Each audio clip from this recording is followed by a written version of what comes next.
Pada saat itu, Mesir merupakan sebuah kerajaan yang luas dan kaya raya yang dikuasai oleh seorang raja bernama Fir'aun. Raja Fir'aun merupakan raja yang sombong dan juga tamak, yang tidak berperi kemanusiaan. Bahkan ia berani menyebut dirinya sebagai Tuhan. Pada suatu hari, seorang ahli nujum datang menghadap Fir'aun. Ia mengatakan bahwa menurut perhitungan dan ramalannya, tak lama lagi akan lahir seorang bayi dari bangsa Israel yang kelak akan menjadi musuh dan menjatuhkan kekuasaannya. Fir'aun sangat marah mendengar ramalan itu. Saat itu juga, ia memberikan perintah agar membunuh setiap bayi laki-laki yang lahir dari keluarga bangsa Israel. Nabi Musa alaihi salam dilahirkan oleh pasangan suami istri yang bernama Imron dan Yukabat. Ketika mengetahui bahwa anaknya yang lahir adalah seorang anak laki-laki, Yukabat dan Imron merasa panik. Jika tak segera disembunyikan, anak itu tentu akan dibunuh oleh para prajurit Fir'aun. Yukabat sangat sayang pada bayinya yang sehat serta lucu itu. Ia tak rela bayi itu sampai terbunuh. Tapi untuk menyembunyikannya terus-menerus juga tidak memungkinkan. Kemudian Allah Subhanahu wa Ta'ala memberikan ilham kepada ibunda Nabi Musa untuk membuat peti yang tahan air, lalu menghanyutkan Musa di sungai Nil.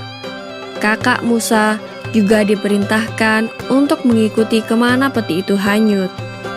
Ternyata peti itu ditemukan oleh putri Raja Fir'aun. Lalu peti itu dibuka, dan setelah diketahui isinya seorang bayi, mereka membawa ke hadapan ibu mereka, yaitu istri Fir'aun yang bernama Asia. Istri Fir'aun sangat senang melihat bayi yang lucu itu dan ingin mengangkatnya sebagai anak. Maka diutarakanlah niatnya itu kepada Fir'aun. Mula-mula Fir'aun menolak, namun atas bujukan istrinya itu, akhirnya ia setuju. Asia pun sangat senang dan segera mencari ibu pengasuh yang dapat menyusui Musa. Namun beberapa lama, para ibu-ibu yang didatangkan tidak ada yang cocok untuk menyusui, karena Musa tak mau menyusu pada para ibu tersebut. Kakak Musa pada saat itu menawarkan ibunya untuk menjadi pengasuh Musa. Mereka pun pura-pura tidak mengenal Musa, dan demikianlah karena disusui oleh ibunya sendiri, akhirnya Musa mau menyusu dan berhenti menangis. Musa lalu diserahkan kepada Yukabat sampai masa menyusuinya selesai. Yukabat mendapat upah bayaran yang cukup besar. Ketika sudah usai masa menyusuinya, Musa dikembalikan oleh Yukabat ke istana Fir'aun dan dididik sebagaimana anak-anak raja yang lain. Ia berpakaian seperti Fir'aun, mengendarai kendaraan Fir'aun, sehingga dikenal sebagai Pangeran Musa bin Fir'aun. Pada suatu hari, Musa berjalan-jalan di kota. Ia melihat orang Kupti dan orang Israel yang sedang berkelahi. Karena keadaan yang tak seimbang, Musa membela orang Israel dan orang Kupti itu tidak mau diajak berdamai.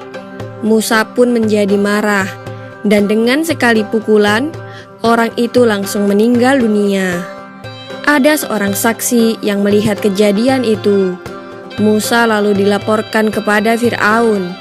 Setelah Fir'aun tahu bahwa Musa membela orang Israel, ia segera memerintahkan orang untuk menangkap Musa. Pada akhirnya, Musa melarikan diri ke negeri Madian. Ia menyesal telah membunuh orang dan bertaubat memohon ampun. Allah Subhanahu wa Ta'ala mengabulkan doanya, dan ia telah diampuni. Dari Mesir ke Madian harus ditempuh dengan berjalan kaki selama 8 hari. Karena kelelahan dan merasa lapar, Musa beristirahat di bawah pepohonan. Tak jauh dari tempatnya beristirahat, ia melihat dua orang wanita yang sedang berebut untuk mendapatkan air sumur guna memberi minum ternak mereka. Gadis-gadis itu berebut dengan sekelompok pria kasar yang ingin menang sendiri. Musa segera bergerak menolong dua gadis itu. Laki-laki kasar itu mencoba melawan Musa, tapi Musa dapat mengalahkan mereka. Sesampainya di rumah, kedua orang gadis itu melaporkan kejadian yang dialaminya kepada ayah mereka, yaitu Nabi Syuaib. Kemudian sang ayah pun memerintahkan kepada anak gadisnya untuk mengundang Musa ke rumah mereka. Musa pun memenuhi undangannya, dan keluarga itu sangat senang melihat kedatangan Musa. Sikapnya yang sopan dan tampak sekali jika ia seorang pemuda berpendidikan dari kalangan bangsawan. Musa kemudian menceritakan peristiwa yang membuatnya terusir dari negeri Mesir. Nabi Syuaib kemudian menyarankan agar Musa tinggal di rumahnya supaya terhindar dari orang-orang Firaun, dan kemudian bermaksud menjadikan Musa sebagai menantunya. Musa juga diminta untuk bekerja menggembalakan ternak-ternak Nabi Syuaib selama 8 tahun untuk syarat menjadi mas kawinnya. Musa pun setuju. Malah ia menggenapkannya menjadi 10 tahun untuk menggembalakan ternak Nabi Syuaib. Musa menjalani masa perjanjiannya dengan sabar. Selama itulah nampak bagi keluarga Nabi Syuaib bahwa Musa adalah pemuda yang kuat, perkasa, jujur, dan dapat dipercaya. Tak salah jika Nabi Syuaib memilihnya sebagai menantu. Musa sangat bahagia hidup bersama istrinya. Nabi Syuaib juga merasa lega karena anaknya mendapat pelindung yang dapat dipercaya. Setelah bertahun-tahun hidup di negeri Madian dengan istrinya, pada suatu hari Musa ingin kembali ke Mesir. Nabi Musa alaihissalam sadar bahwa sepertinya orang-orang Mesir masih akan mencarinya. Maka ia menempuh perjalanan tidak seperti biasanya. Nabi Musa menempuh jalan memutar menuju Mesir. Istrinya pun turut menemani perjalanannya. Pada suatu malam, Nabi Musa dan istrinya tersesat. Ia tak tahu arah mana yang harus ditempuh untuk meneruskan perjalanan ke Mesir. Pada saat itulah ia melihat api yang terang benderang di atas sebuah bukit. Nabi Musa lalu berkata kepada istrinya, "Tunggulah di sini, aku akan mengambil api itu untuk menerangi perjalanan kita." Istrinya pun menurut. Nabi Musa lalu menghampiri api di bukit itu. Setelah ia cukup dekat dengan api itu, tiba-tiba terdengar seruan, "Hai Musa, aku ini adalah Tuhanmu, maka tanggalkanlah kedua terompahmu. Sesungguhnya kamu berada di lembah yang suci bernama Tua, dan aku telah memilih kamu, maka dengarkanlah apa yang akan diwahyukan kepadamu. Sesungguhnya aku ini adalah Allah, tiada Tuhan selain aku, maka sembahlah aku dan dirikanlah sholat untuk mengingat aku." Inilah wahyu pertama yang diterima langsung oleh Nabi Musa. Ia telah diangkat sebagai nabi dan rasul, dan selanjutnya ia dibekali pula mukjizat sebagai bekal untuk berhadapan dengan Firaun. Nabi Musa diperintahkan Allah untuk meletakkan tongkat yang dipegangnya ke tanah. Tongkat pemberian dari mertuanya itu mendadak berubah menjadi seekor ular yang besar. Nabi Musa sangat ketakutan dan berlari menjauh. Allah Subhanahu wa Ta'ala pun berfirman, "Janganlah takut, peganglah ular itu. Aku akan mengembalikannya seperti keadaannya semula." Maka ketika ular itu ditangkap Nabi Musa, mendadak berubahlah menjadi tongkat seperti semula. Allah Subhanahu wa Ta'ala kemudian memerintahkan Musa berangkat ke Mesir untuk berdakwah kepada Fir'aun. Musa merasa takut karena dulu ia pernah membunuh orang Mesir, tapi Allah menjanjikan perlindungan untuknya. Maka hati Nabi Musa kembali tentram. Ia juga meminta saudaranya, yaitu Harun, agar dipertemukan dengannya untuk bersama-sama menghadap Fir'aun. Sebab Harun lebih fasih berbicara dan berdebat. Permintaan Nabi Musa dikabulkan. Harun yang masih berada di Mesir digerakkan hatinya sehingga berjalan menemui Nabi Musa. Mereka kemudian bersama-sama menghadap Fir'aun. Bertemu dengan seorang raja yang mengaku dirinya sebagai Tuhan bukanlah hal yang mudah. Mereka harus melalui liku-liku penjagaan yang sangat rumit dan juga ketat. Namun akhirnya mereka dapat bertemu juga dengan Fir'aun. Nabi Musa dan Harun akhirnya bertemu dengan Fir'aun yang didampingi beberapa penasehat pemerintah lainnya. "Siapakah kamu berdua ini?" tanya Fir'aun. Nabi Musa pun menjawab, "Kami Musa dan Harun adalah pesuruh Allah. Kami diutus kepadamu agar kau membebaskan bangsa Israel dari perbudakan dan penindasanmu dan menyerahkannya kepada kami agar mereka menyembah kepada Allah dengan leluasa dan menghindari siksaanmu." Fir'aun tertawa sinis dan mengejek Musa dengan mengatakan bahwa Musa tidak tahu diri. Dulu ia diasuh dan dibesarkan di istana Mesir. Kini malah berbalik menentang Fir'aun. Musa dianggap orang yang tak tahu balas budi. Nabi Musa lalu menjawab bahwa semua itu dikarenakan ulah Fir'aun sendiri. Seandainya Fir'aun tidak memerintahkan untuk membunuh bayi laki-laki, tidak mungkin Musa dihanyutkan di sungai Nil dan akhirnya ditemukan dan diambil sebagai anak angkat oleh istri Fir'aun. Jadi, Musa merasa tidak berhutang budi kepadanya. Hanya Fir'aun sendirilah yang menyebabkan semua itu terjadi. Nabi Musa juga berkata, "Adapun mengenai pembunuhan yang dulu kulakukan adalah akibat godaan setan.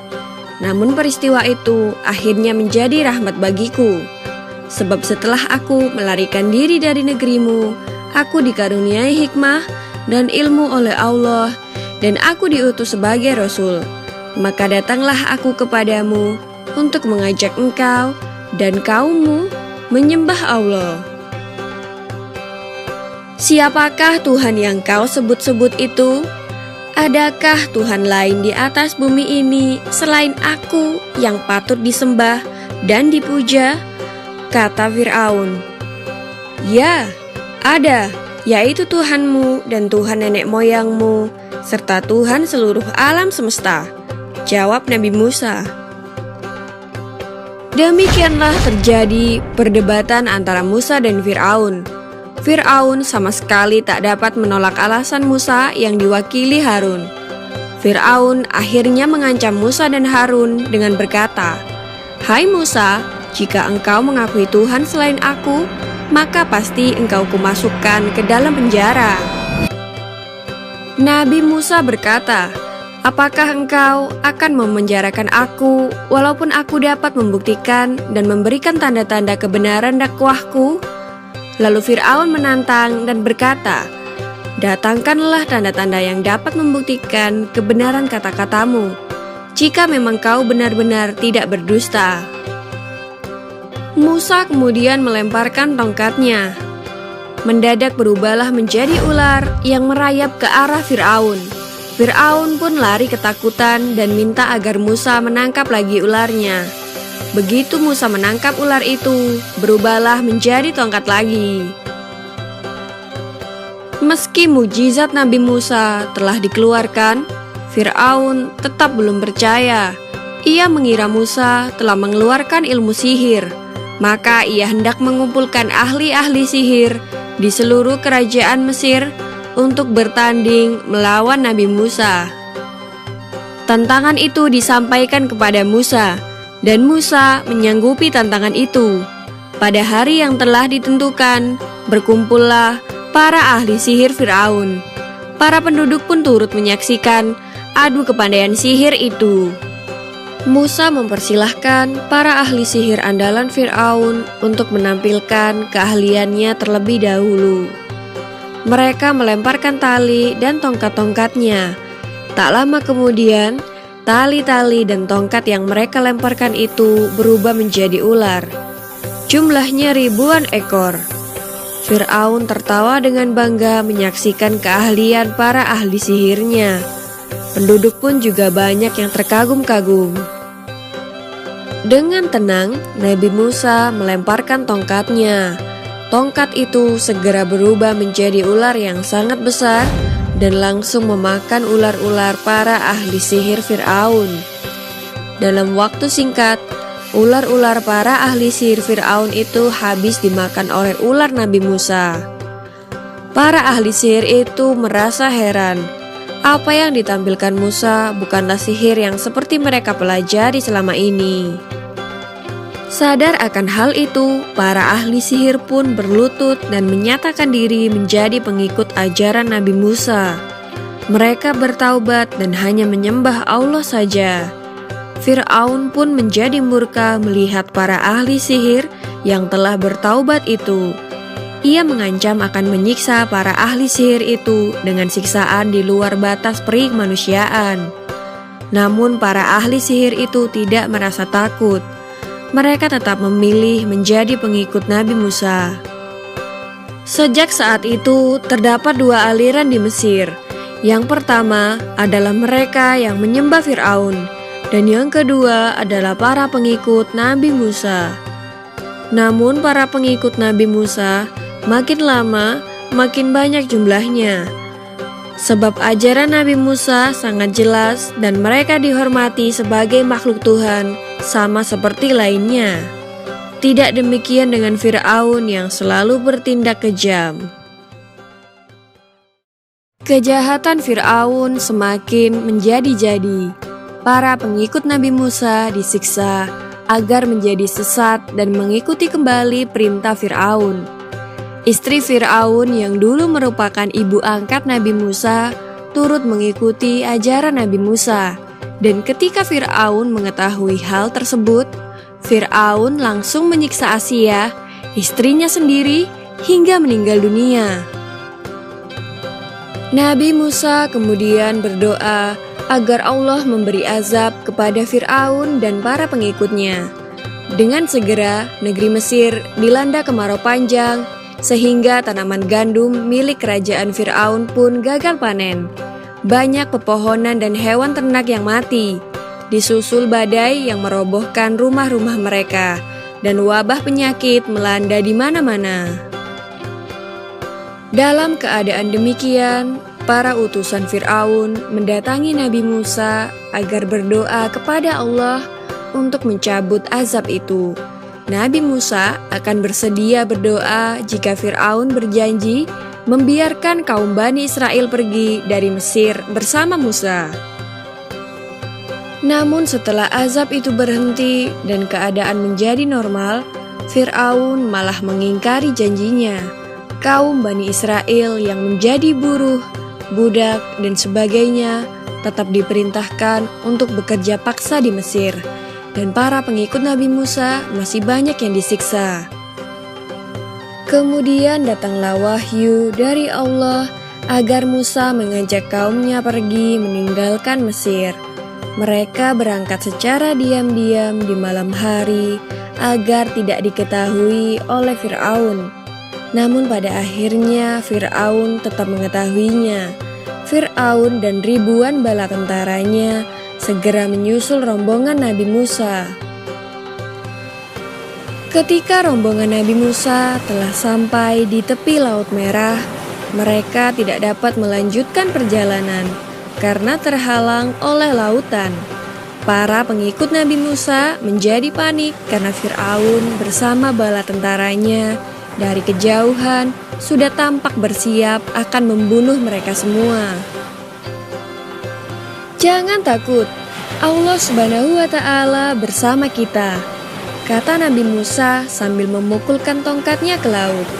Seketika itu juga Laut Merah terbelah dan memberikan jalan kepada Nabi Musa beserta kaumnya. Para pengikut Nabi Musa segera berjalan di tengah-tengah laut yang terbelah itu.